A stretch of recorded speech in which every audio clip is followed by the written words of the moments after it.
Welcome to our village. We call it Old Alabama Town.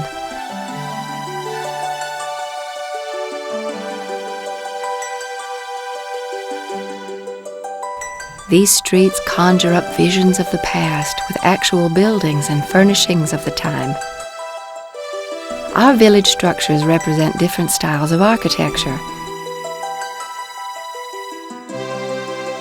from simple cabin to elegant townhouse. These buildings have been rescued from around the state and gathered at this place where they've been carefully restored and furnished with period pieces. But they are more than just wood and brick.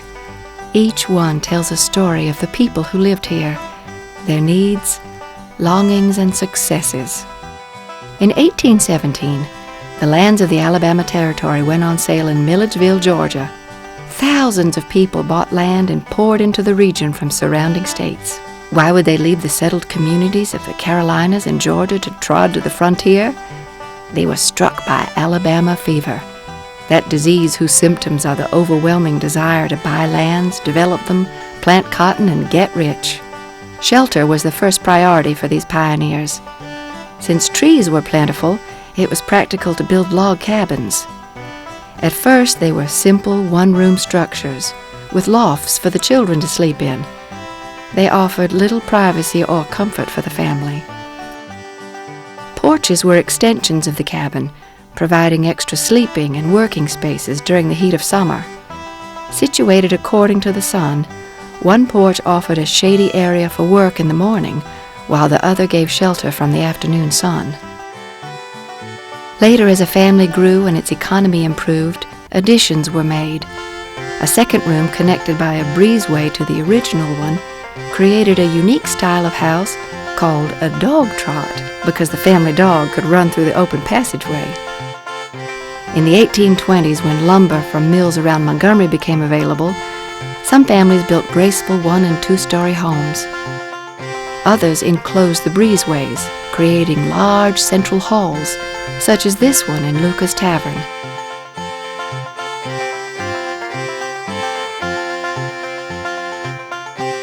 Then in 1821, steamboats began plying the nearby Alabama River, reinforcing the economy of the town. Life became easier. Montgomery developed rapidly over the next decade.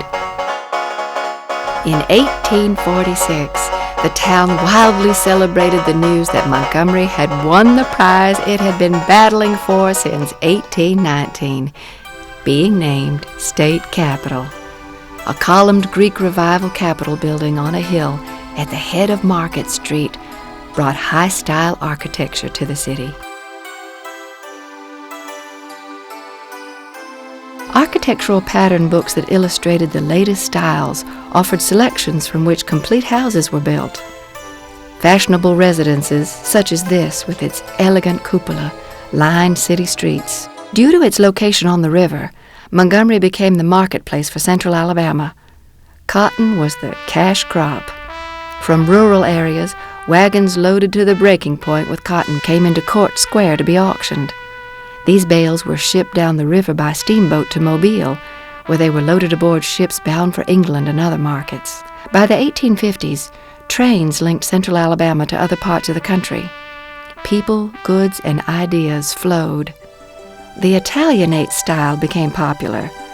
An example is the Ottoman townhouse here in Old Alabama Town. An imposing two-story masonry structure. It overlooks a garden and a courtyard, surrounded by dependencies including kitchen,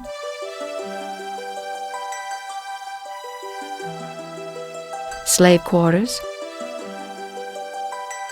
laundry, and necessaries. These decades before the Civil War were flush times known as the antebellum period, Latin for before the war. When the Civil War was over, in 1865, the Southern economy was in shambles. Many former slaves moved from the country into urban areas to find work and start new lives. Simple two-room cottages were built as inexpensive housing. Long and narrow, with two abutting rooms, People referred to them as shotgun houses. Compact African-American neighborhoods developed, with shops, businesses, and churches such as this one now located in Old Alabama Town. In rural areas, farming on shares emerged as a means of survival.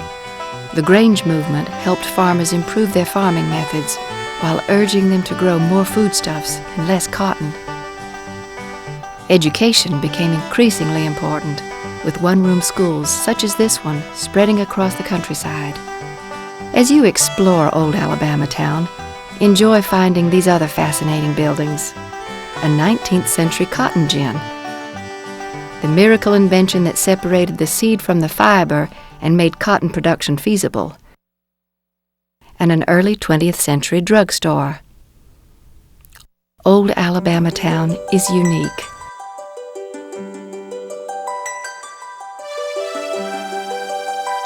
Come experience our Southern heritage.